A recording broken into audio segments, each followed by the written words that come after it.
The air, thick with the ghosts of honeysuckle and coming rain, did not stir. It held its breath as Silas worked. The corn stalks, brittle and gold, stood as silent witnesses in the pre-dawn gloom. Their rustling leaves, the only sound besides the wet, rhythmic work of his hands. He did not think of the man. Not as a man. He thought of him as material. Hemp rope, coarse and biting. A splintered cedar post, its wood still smelling of forest sap and sun. Straw, dry and dusty, spilling from the split seams of a burlap sack. And the flesh, which was the most stubborn material of all. It was heavy, graceless, a dead weight that fought him with the sheer dumb physics of its mass. Master Thorn had been a large man, broad in the shoulder and thick in the gut from years of feasting on the labor of others. Now that bulk was a curse Silas had to wrestle with in the quiet dark. He hoisted the body onto the crossbeam of the post he'd driven deep into the rich Arkansas earth, the very earth Thorn had claimed as his own. The arms, already stiffening, were a struggle. He had to break them at the elbow to drape them properly. The sound a dull, wet crack that was swallowed by the vast, listening silence of the fields. He bound the wrists to the wood with strips of rawhide cut from a tanning shed. He stuffed the man's fine linen shirt and woolen trousers with straw, pulling it from the sack and packing it in until the form swelled, becoming a grotesque parody of the man it had been. It was a scarecrow's body now, bloated and unnatural. The head was the last part. It lolled on its broken neck, the face turned toward the lightening sky. The eyes were open, filmed over with the first milky glaze of death, reflecting nothing. Silas took Thorn's own wide-brimmed straw hat, the one he wore to survey his kingdom of cotton and corn, and jammed it onto the head, pulling it low to shadow the vacant stare. He stepped back, his bare feet sinking into the cool, damp soil. He was covered in it. The blood, the dirt, the sweat of his exertion. His breath came in ragged gasps, each one a small explosion in his chest. He looked at his creation. It was a thing of profound horror, a scarecrow made of the crow, the effigy slumped against the post, a monstrous sentinel guarding the rows of corn. In the rising light, its shadow stretched long and thin, a finger of accusation pointing back toward the great house, which was still dark, still sleeping, unaware of the sacrilege that had been committed in its fields. There was no triumph in him, only a vast, hollow emptiness. The rage that had fueled him for the past 12 hours had burned itself out, leaving behind only the ash of what he had done. He had seen the welt on his daughter's back, a single raised line of furious red where the master's riding crop had caught her for the crime of spilling a pitcher of water. Ilara was 4. She had cried, a sound not of pain, but of pure bewildered terror. And in that sound, something in Silas, a thing long caged and starving, had broken free. He had waited until the house was quiet, until the whiskey had claimed the master in his study. He had used a cotton hook. It had been quick, and it had been silent. The rest had been a ritual, an unmaking. He looked at his left hand. In the pale light, the scar on his palm seemed to glow. It was a crescent moon, a brand from a previous master, an iron that had slipped and marked him uniquely. It ached now, a phantom pain that was a constant companion to his life. He flexed his fingers, the scar pulling the skin tight. It was the hand that had held Ilara when she was born. It was the hand that had guided a plow, picked 1,000 pounds of cotton, and taken a life. A single bird called from the edge of the woods, a sharp, piercing cry that broke the spell. It was time. He turned his back on the scarecrow and ran, not toward the slave quarters, but toward the small cabin at the edge of the woods, where his daughter slept. He moved like a ghost through the familiar landscape, his feet knowing every root, every stone. The world was waking up, and he had to be gone before it saw what he had done. He had to take Ilara and disappear into the land that had both raised and broken him. He had to become a creature of the swamp, a whisper in the cypress trees, a memory that would curdle into legend. He had declared war not just on a man, but on the world that had made the man a master. And he knew, with a certainty that was as cold and hard as Riverstone, that the world would hunt him for it. It would send its dogs, its men, and its laws. It would not rest until it had reclaimed his body, his life, his very name. But in the half-light of that Arkansas morning, with the smell of blood on his skin and the image of the Scarecrow burned into his mind, all he could think of was the small, warm weight of his daughter in his arms, and the vast, unforgiving wilderness that lay ahead. He found Ilara curled on her thin straw pallet, her small body rising and falling with the gentle rhythm of sleep. A stray beam of light from the cabin's single window touched her face, and for a heart-stopping moment he could not breathe. She was the mirror of her mother, Lyra, who had been sold south 2 years ago. Same dark, luminous eyes, same mouth that held the hint of a smile even in sleep. He knelt beside her, his shadow falling over her. The lullaby his own mother had sung to him, a fragment of a language he no longer knew, rose in his throat. Sambo way, o alale, mondo, mondo. The words were ghosts, sounds without meaning, but they held the full weight of his history, of every loss, every chain, every lash of the whip. He scooped her up, her small body warm and pliant against his chest. She stirred, murmuring something in her sleep, and burrowed her face into his neck. The scent of her, clean and sweet, was a stark contrast to the metallic tang of death that clung to him. He wrapped her in a rough woolen blanket, grabbing a small sack that held a piece of hardtack and a dried gourd for water. It was not enough. It was everything. He slipped out of the cabin and into the woods, the world behind him dissolving into shades of gray. The sun was not yet up, but the sky was turning from indigo to a soft, bruised purple. He moved swiftly, his long legs eating up the ground, Ilara a precious sleeping burden. He did not look back. To look back was to be turned to salt, to be frozen in the horror of what he had left behind. He had to keep moving, to put the plantation, the Scarecrow, the entire world of bondage behind him. His destination was the great cypress swamp, a sprawling, untamed labyrinth of black water, ancient trees, and things that had no name. It was a place the overseers feared, a place where a man could disappear. It was a place where a man could also die. The discovery was made by a field hand named Moses, an old man whose back was permanently stooped into a question mark. He had gone to the cornfield to fetch a tool he'd left behind, and had seen the strange figure silhouetted against the rising sun. At first he thought it was a joke, a particularly morbid one. Then he saw the boots, Master Thorne's fine leather boots, peeking out from beneath the straw-stuffed trousers.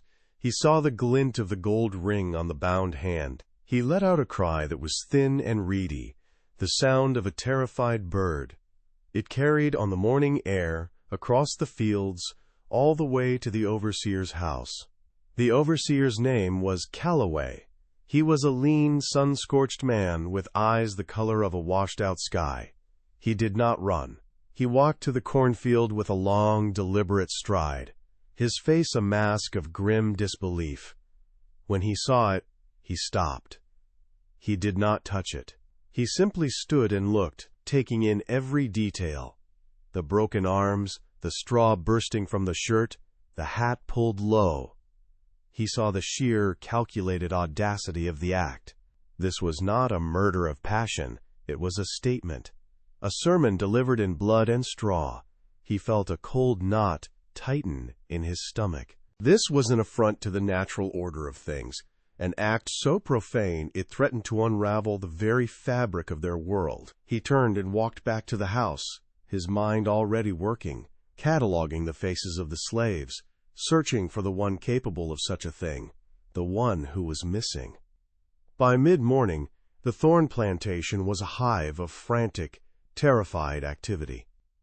The mistress, a pale, fragile woman named Eleanor, had fainted upon hearing the news and been put to bed with smelling salts. The house slaves whispered in shadowed corners, their eyes wide with a mixture of fear and something else, something unreadable. Holloway had conducted a roll call. Every man, woman, and child accounted for, except two, Silas and his daughter, Ilara. The name settled in the air like poison. Silas, strong, quiet, a good worker. But there was a stillness in him, a depth in his gaze that Holloway had always found unsettling. He remembered the crescent moon brand on his hand. He remembered the way Silas looked at him sometimes, without fear, without deference, just a flat obsidian stare. Holloway unlocked the plantation office. The room smelled of leather, ink, and Thorne's cheap cigars. He sat at the master's desk, the chair still holding the faint impression of the man's weight. He pulled out the plantation ledger. His handwriting was neat, precise, a stark contrast to the chaos outside. He found the entry for Silas. Male. Approx. 30 years. Prime field hand. Strong. Intelligent. Purchased from the Bleecker Estate, 1858. Previous history unknown. Marked with a crescent-shaped brand. Left palm. Moody disposition.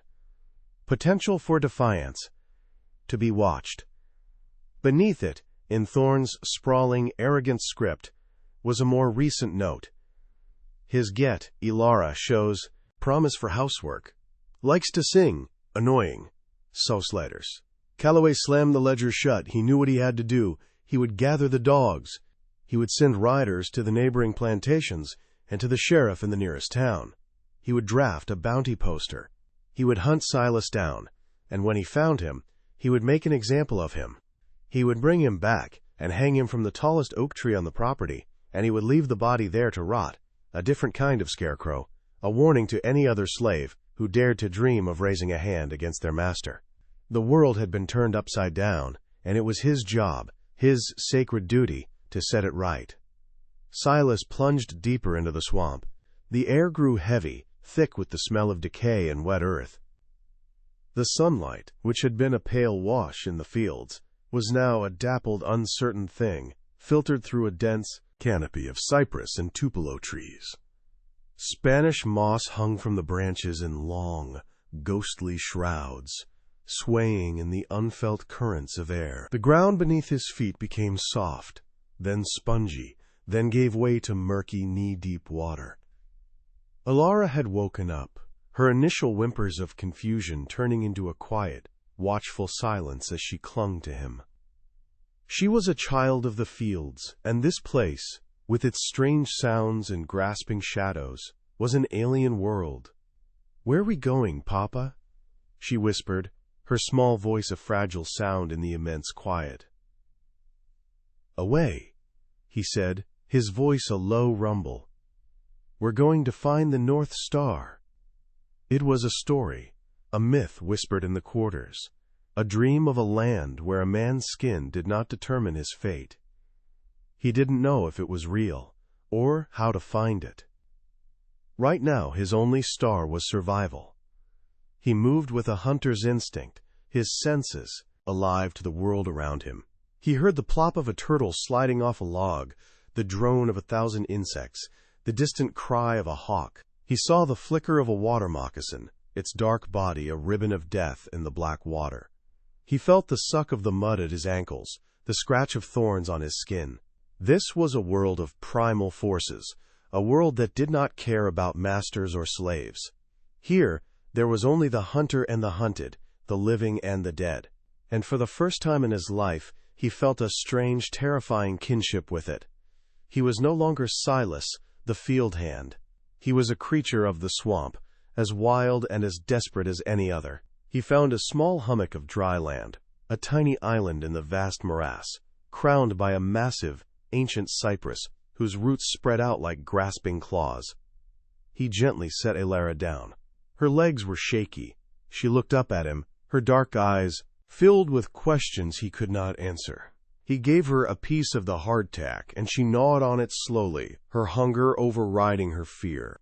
He kept watch, his eyes scanning the surrounding water, his ears tuned to any unnatural sound. He thought of the Scarecrow. The image was seared into his memory, a tableau of his own making. He had not just killed a man, he had desecrated a body. He had committed an act that defied the laws of God and man. He had taken the symbol of their power, the master, and turned it into a symbol of his own rage, a thing of mockery and rot. He had given them a story, a horror story, and he knew they would never forgive him for it. He touched the scar on his palm, the crescent moon. He remembered the day he got it. He had been a boy, no older than 10, on a different plantation, with a different master. He had been accused of stealing a biscuit. The master, a small, rat-faced man, had heated the branding iron, the one used for marking livestock.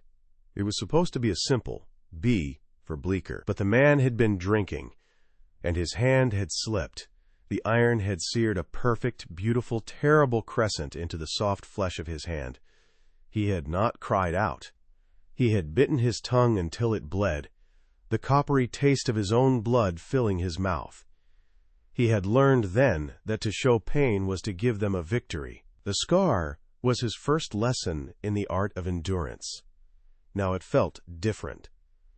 It was not just a mark of ownership, it was his own, a part of him, a dark moon he carried with him always.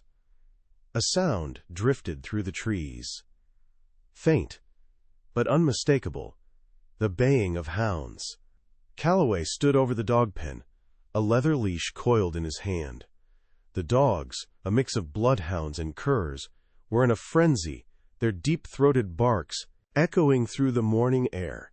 They smelled the hunt. He had sent a rider with one of Silas's old shirts, letting the dogs get the scent. He had gathered a posse of a half-dozen men from neighboring farms, their faces grim, their rifles resting in the crooks of their arms.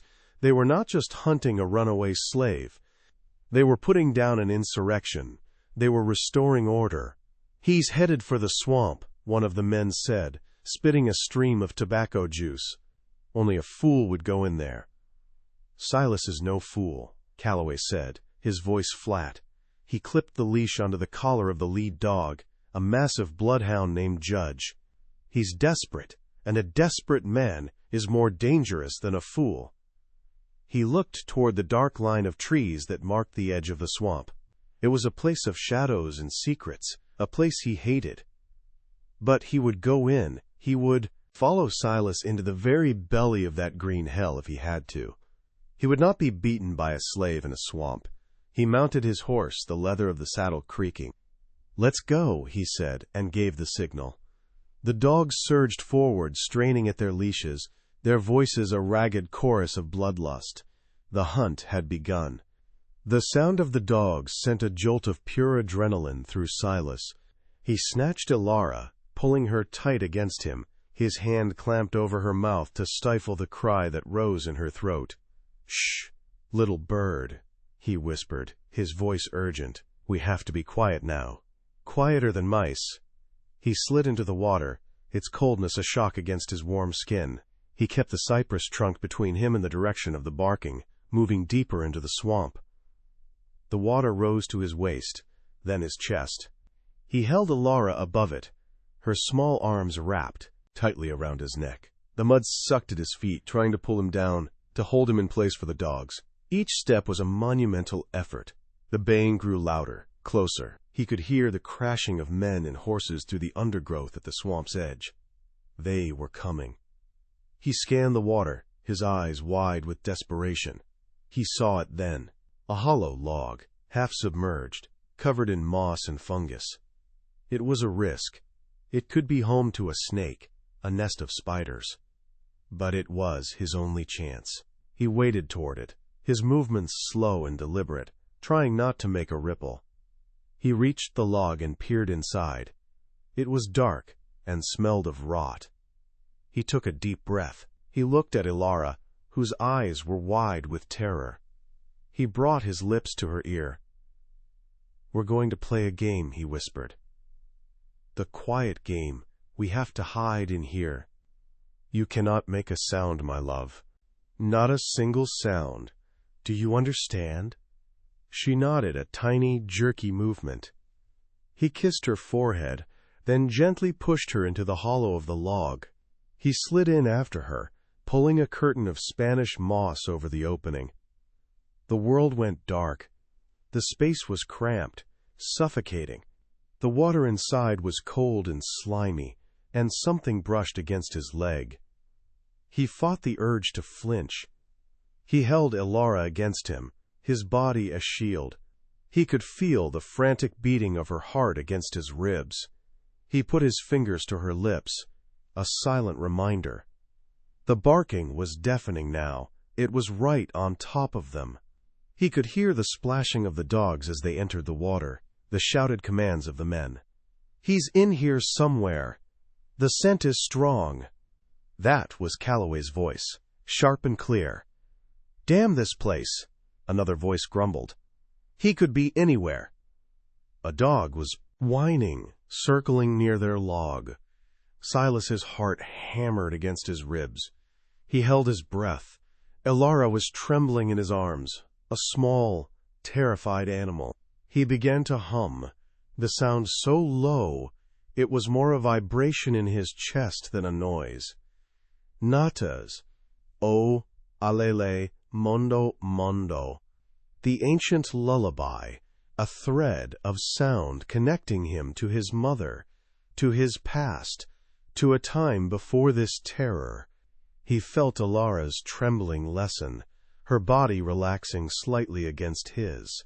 The dog barked, a sharp, frustrated sound, right outside the log. Silas squeezed his eyes shut. This was it. They were found.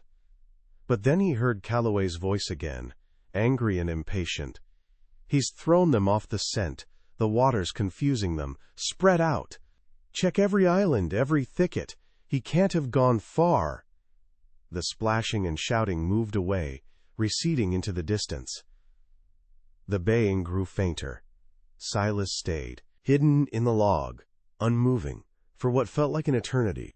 He listened until the only sounds were the natural sounds of the swamp, the buzzing of mosquitoes, the croak of a frog, the drip of water from a cypress knee. Only then did he allow himself to breathe. He had survived the first test. But he knew it was only the beginning. The hunters were in his world now, and they would not give up. He was no longer just a man running for his life. He was the ghost in the machine, the dark rumor, the Scarecrow's creator. And his war had just begun. Days bled into a week. Silas and Ilara lived a half-life in the swamp, a furtive, nocturnal existence. They slept during the day, hidden in dense canebrakes or on high branches of cypress trees, and moved at night, guided by the moon and the stars. Silas became a creature of immense patience and cunning. He learned the swamp's rhythms, its secret languages. He learned which mushrooms were safe to eat, how to catch fish with his bare hands, how to build a smokeless fire in a hollow stump. He learned the patterns of the hunting parties, their lazy midday rests, their cautious advances at dawn and dusk. He saw them often, distant figures in skiffs, their rifles glinting in the sun, the mournful cries of their hounds a constant, threatening music on the wind. Ilara adapted with the resilience of a child. The swamp became her new world. She learned the names of the birds, to tell a moccasin from a harmless water snake to be as quiet as a shadow. But the strange showed in the new hollows of her cheeks, in the way she would start at any sudden noise, in the nightmares that made her cry out in her sleep. In those moments, Silas would hold her and hum the lullaby, the fragmented melody, a prayer against the darkness. No wa lele. Mondo, Mondo. It was a fragile shield, but it was all he had. His body grew leaner, harder. His skin was cross-hatched with a map of scratches and insect bites. But his mind grew sharper. The rage that had driven him to kill Thorn had cooled into a single, hard point of focus. Protect Ilara. Get her out. Every sunrise was a victory. Every sunset a new threat. He began to see the world differently. He saw the beauty in the swamp's desolation, the fierce, uncompromising will to live in every plant and creature. He found a patch of spider lilies growing on a small, muddy bank. Their delicate, blood-red blossoms, with their long, curling stamens, seemed too beautiful for such a place. They reminded him of Lyra. She had loved wildflowers, had always found a way to have a small, bright bloom in a jar of water in their cabin, a tiny act of rebellion against the ugliness of their lives. He picked one of the lilies and tucked it into Ilara's hair. She smiled, a rare, brilliant flash of light in the gloom. The flower became their secret symbol, a promise of beauty in a world of mud and fear. Back on the thorn plantation, Calloway's frustration curdled into a cold, obsessive rage. The Scarecrow still stood in the cornfield. The mistress, Eleanor, in a fit of hysteria, had forbidden anyone from taking it down. "Leave it," she had shrieked. "Let it stand as a monument to this godless land." So it remained, a decomposing horror, its fine clothes tattered by the wind and rain, its straw body becoming a home for insects and birds. It was a constant, mocking reminder of Calloway's failure. He had circulated the bounty poster far and wide. The ink was stark and black on the cheap paper. $500 reward, wanted for the ACT of murder and insurrection, the runaway Negro. Silas, formerly the property of the late Mr. Jonathan Thorn, approximately 30 years of age, stands near to 6 feet in height, powerfully built. Complexion is of a dark cast, has a distinctive scar in the shape of a crescent moon on the palm of his left hand. Believed to be armed and is extremely dangerous. He is accompanied by his female child, Ilara, aged 4 years.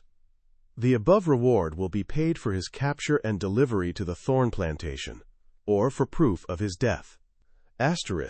R. Calloway, overseer. The poster had brought men from all over the county. Farmers with old muskets, town dwellers with a taste for blood sport, and professional slave catchers, with their cold eyes and specialized tools. Among them was a man they called the Gray Man. He was not a bounty hunter in the traditional sense. He was a tracker, a legend in the territory, a gaunt, silent man who was said to be more at home in the wilderness than in a town. He worked alone, with only a pair of vicious, half-starved dogs that seemed more wolf than canine. He arrived at the thorn plantation one afternoon, a wraith on a pale horse, and spoke to Calloway in a voice that was like the rustle of dry leaves. "I hear you lost something," the Gray Man said, his eyes scanning the swamp's edge. "I lost a murderer," Calloway corrected, his voice tight. The Gray Man dismounted. He was taller than Calloway had expected, and thin as a rail. He walked to the dog pen and looked at Calloway's hounds. He made a soft clicking sound with his tongue and judged the lead dog whimpered and pressed itself to the back of the cage. The Gray Man's own dogs stood at his heels, silent and watchful, their yellow eyes unblinking. "Your dogs are loud," the Gray Man said. "A loud dog tells a man you're coming." "I prefer to listen." He walked to the edge of the swamp and picked up a handful of mud, crumbling it in his long, bony fingers, smelling it. "He's still in there. He's learning the water, becoming a part of it. This will take time, and it will cost you." "I'll pay whatever it takes," Calloway said. The price was not just money. It was his reputation, his authority, his belief in the order of the world.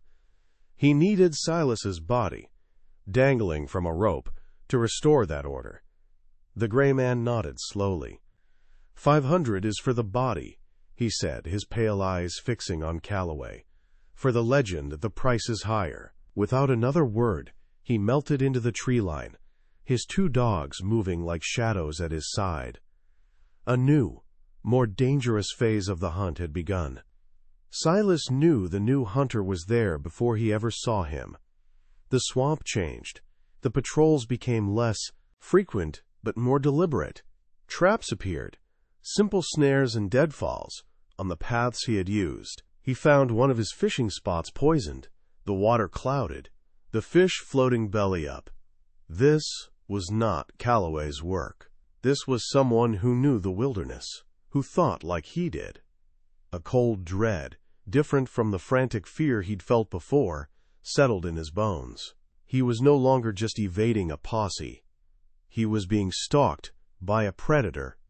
He became even more cautious, doubling back on his own trails, wading through water for miles to leave no scent, teaching Alara to walk on logs and roots to leave no prints.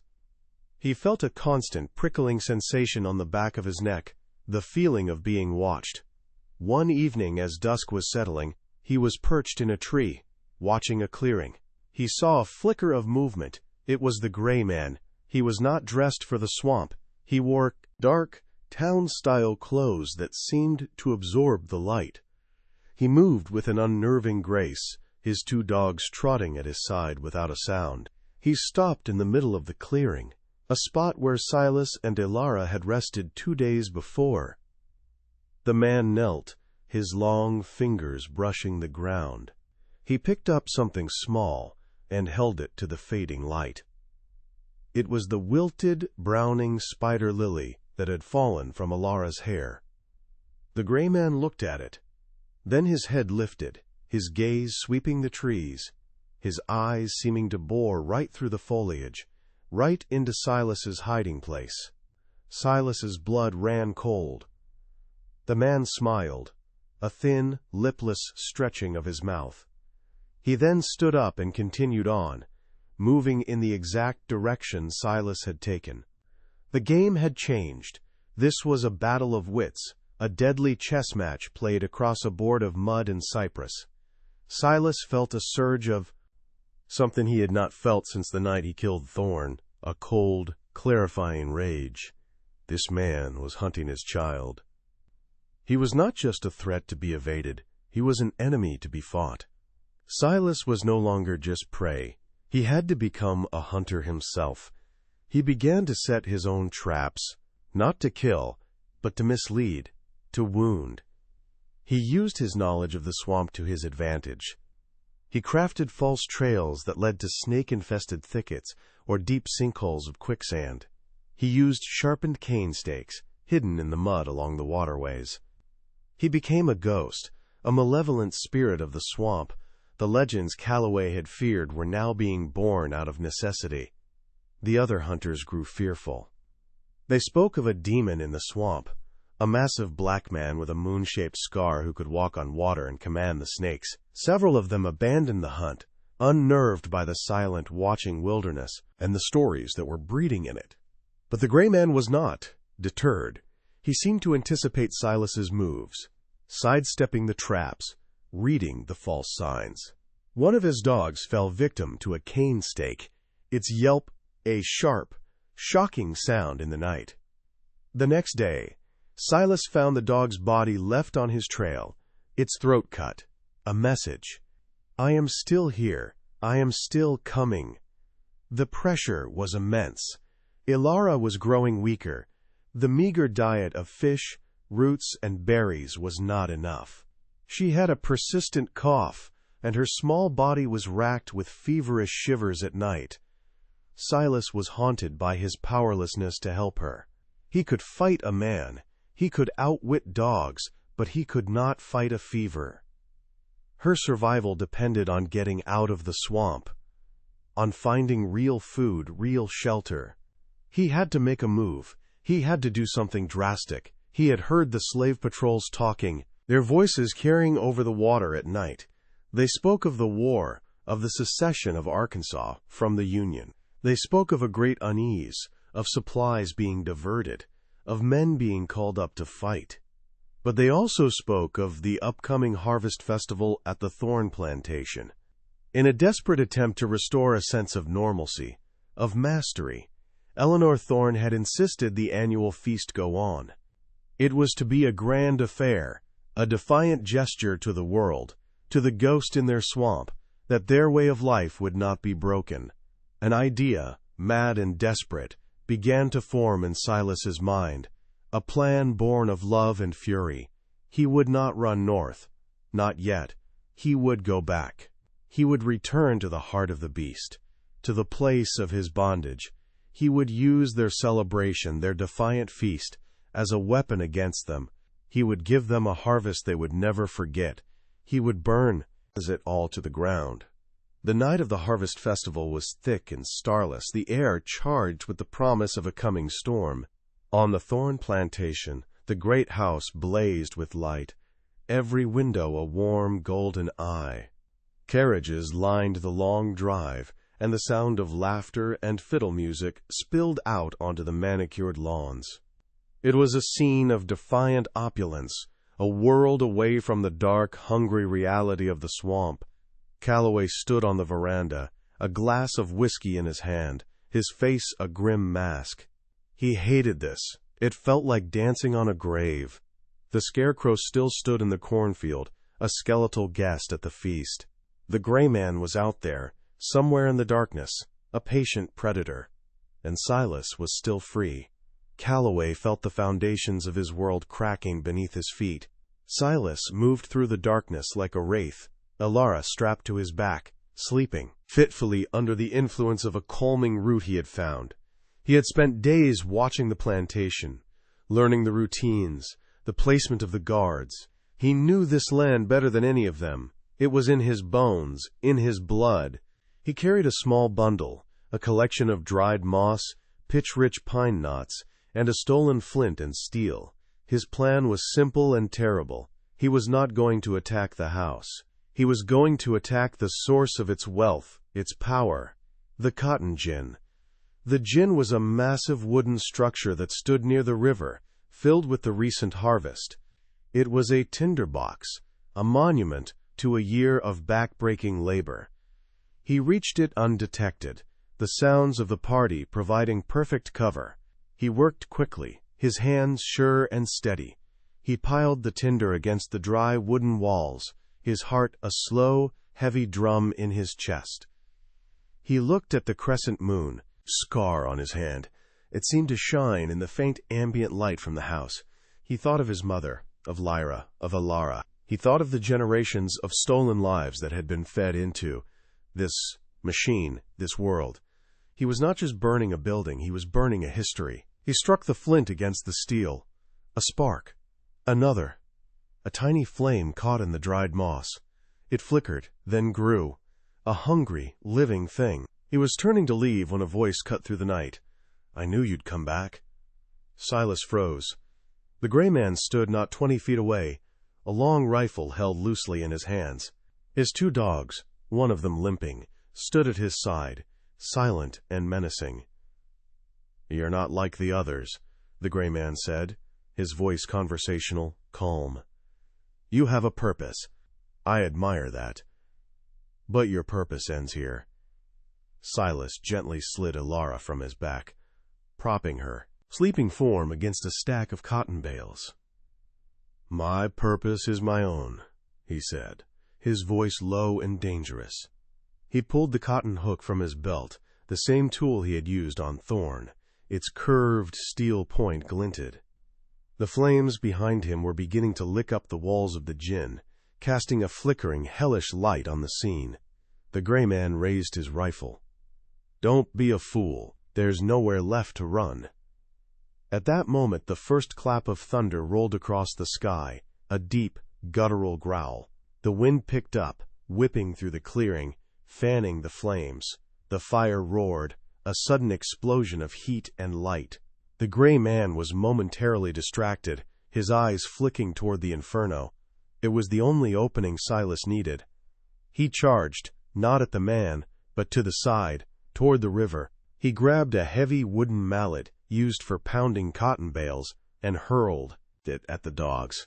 It caught one in the flank, and the animal yelped in pain. The gray man fired.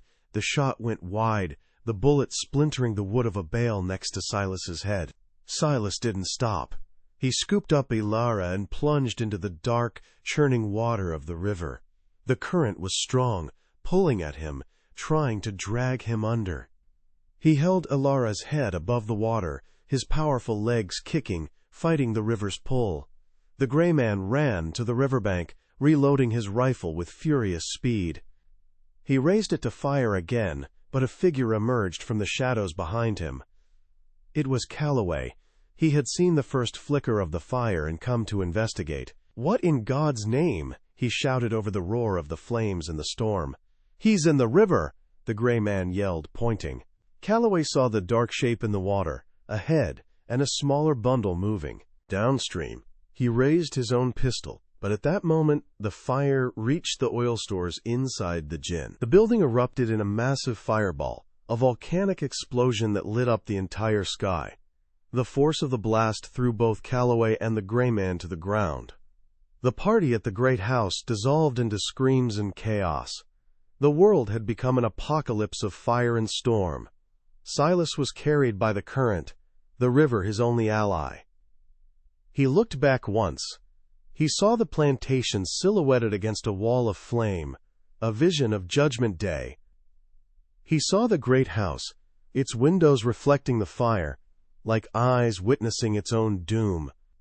He saw the Scarecrow in the cornfield, briefly illuminated, its arms outstretched, as if in welcome to the inferno. Then the river carried him around a bend, and the sight was gone. He was alone with his daughter, in the storm-tossed darkness, the roar of the fire replaced by the roar of the river. He did not know if he was swimming toward freedom or a different kind of death. But he was moving, and for now, that was enough. In the morning, the thorn plantation was a ruin. The cotton gin was a pile of smoldering ash. The fire had spread, carried by the storm winds, and consumed the overseer's house and several of the outbuildings.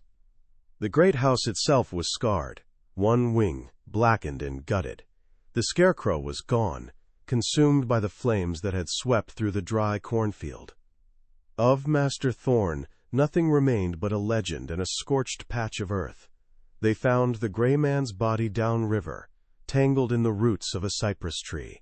His rifle was gone, and there was a deep, crescent-shaped wound in his neck. Holloway survived, his arm broken, his face burned. He told the sheriff that Silas had set the fire, and that he had seen him drown in the river, swept away by the current. It was the official story. The hunt was called off. The bounty was never paid. Silas, the slave who turned his master into a scarecrow, was declared dead. But the stories did not die.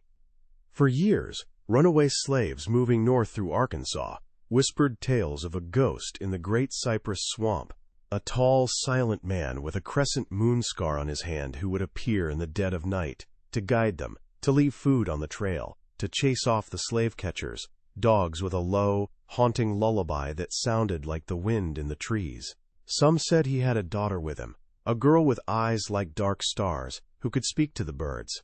Others said he had drowned in the river, and it was his angry spirit that lingered, forever bound to the land of his suffering. No one ever knew for sure.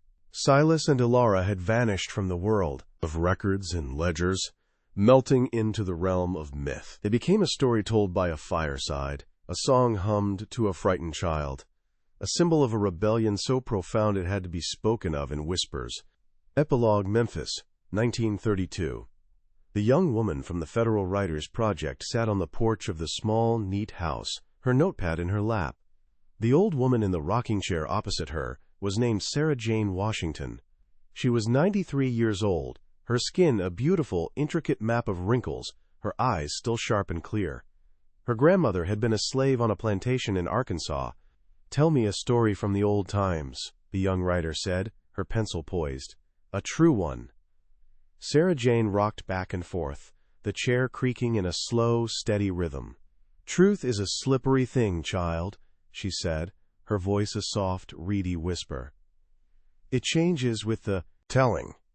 But I'll tell you the story of the Scarecrow man. My grandma told it to me, and her mama told it to her. She told the story of a cruel master and a slave named Silas. She told of a terrible act in a cornfield, of a desperate flight into a swamp, of a great fire that burned a plantation to the ground. She spoke of him not as a murderer, but as an avenger, a spirit of justice. "They say he died in the river," Sarah Jane said, her eyes looking at something far away.